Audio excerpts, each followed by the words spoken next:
Hello there and welcome back. I apologize for how long this has been in production. I got a little sick and had some things going on, but here we're back. I'm leaving the boneyard. We buried Ian out there somewhere. And here we get attacked by some raiders. And just for a little bit of fun, I go ahead and show basically what combat has become for me, which is just target shooting people in the eyes with my sledgehammer. They also tend to die rather quickly. We still have dog meat, we still have Katya, we still have Tycho. They are all still alive. We are going to the Brotherhood building just to get a spot to save in, and then we're going to continue on up into the northwest, which will be where the mutants are all coming from. And this area is kind of dangerous, actually, and here you will see why. That's a lot of mutants. One shot, Katya is dead, and so is a mutant. So I'm going to just run over here and hit him in the eyes. Now, we didn't have Katya very long, but, I guess her grave is in the desert. These guys are hitting me with some pretty heavy weapons, but I'm okay. I wish Dogmeat wasn't getting involved in this fight, because that's probably the end of him. And there's Dogmeat dead, our trusty little doggy.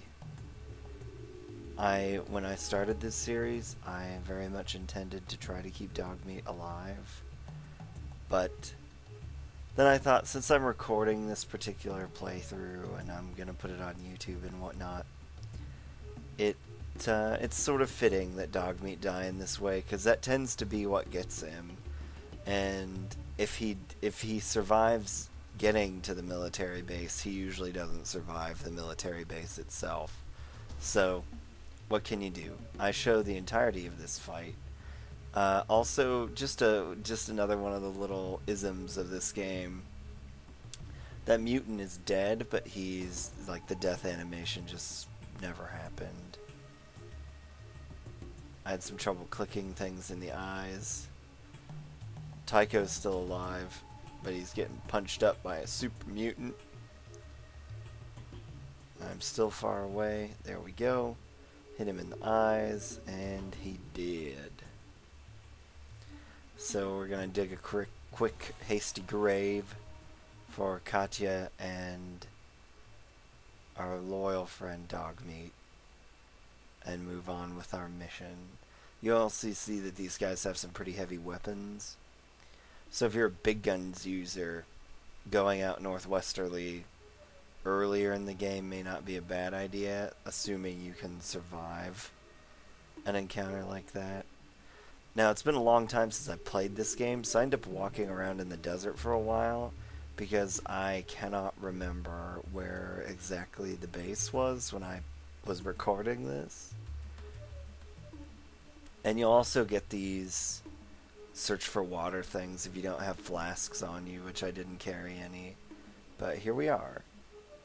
The military base. Now, one thing you can do at the military base is you can follow through these conversation options. I leave them up. Essentially, you use the radio that you found on the mutant in the hub, and you say that you're under attack, and then you give them false coordinates as to where you are.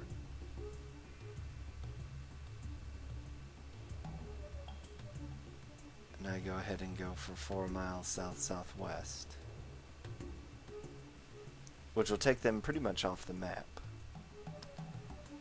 And then we just walk around, and to show you an option, if you're having trouble, you can go back to the Brotherhood and talk to General Maxon. You can also, this is also a way of getting, I believe, somewhat better items if you didn't get the earlier option to ask for some. Because this is a bit of a sandbox game, and so you don't have to do everything in the same order as I have. And characters are a lot more flexible than mine too, as far as what they can do.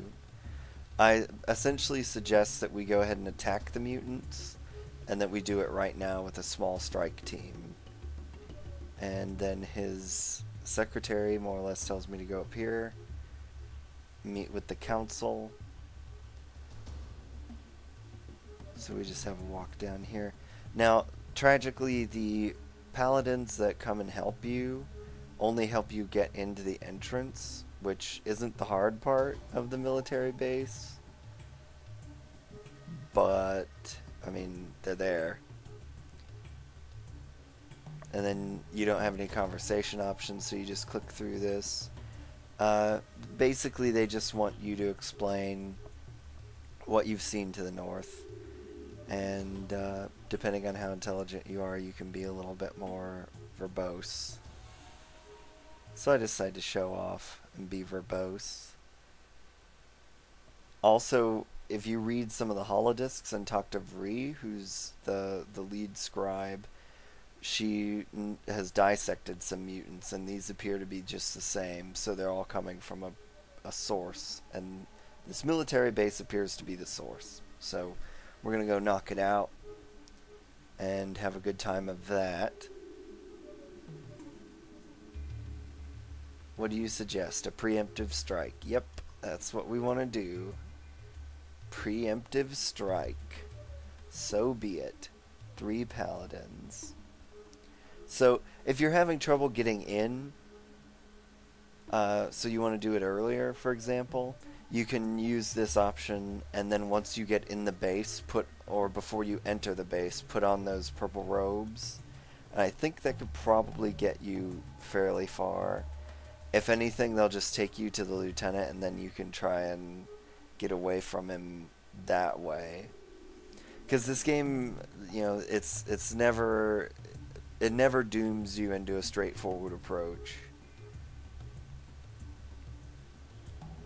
And don't walk around with a weapon out in the Brotherhood. But I'm not going to talk to anybody, so it's not really threatening. And I wanted to talk to Cabot just to see if he'd say something different, but he doesn't. So we're going to continue on to the military base, which will now be much easier to get to.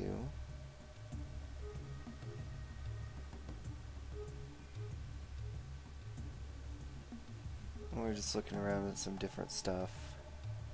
And military base. As you can see now, our little clicky map over there on the right is now completely full. And there are Brotherhood friends. You can't use the radio again, but you do get a lot of XP for that particular activity. The mutants know what we're up to, so they attack us on sight. And I'm going to thrust a hammer into his eyes. Shockingly, he doesn't die. But Tycho gets him. And those rocket launchers are a heavy weapon in the game, and our friend Tycho is dead. Now I'm alone in the world, besides these paladins. And the only guy that's still alive is this one clear in the back. And I got critically hit, which is never good, even in hardened power armor.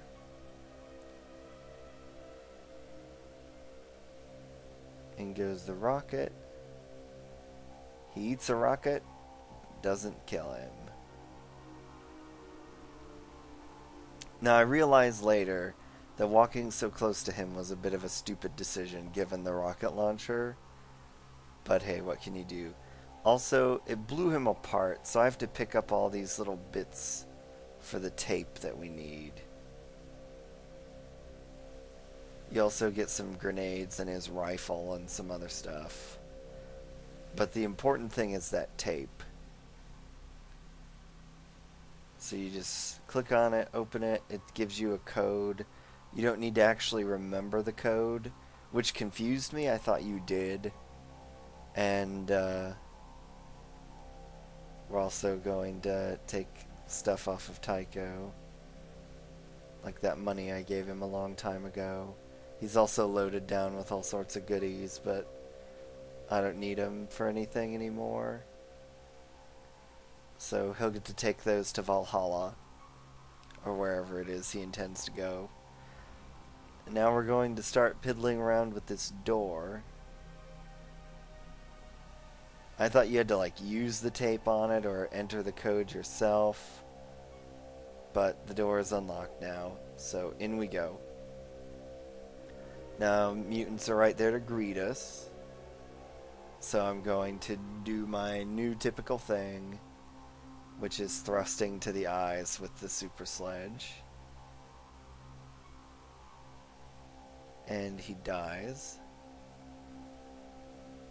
Too far away, need to get closer, and we'll let them decide what to do here. I was hit for no damage.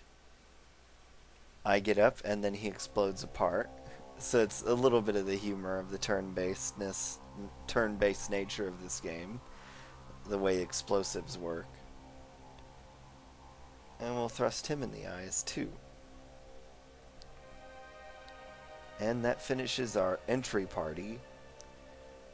And now we have the run of the military base, and I'm feeling a little vengeful because of what happened to my friends. However, we level up. So, and I get another perk. So, I'll probably just pick any random one because it really doesn't matter anymore. I've kind of become a juggernaut. I go for quick pockets so I can heal faster. And in my next video, we will go over the military base, basically in gross detail. And partly because I wanted to avenge myself on the hordes of mutants that live in here. So, until next time.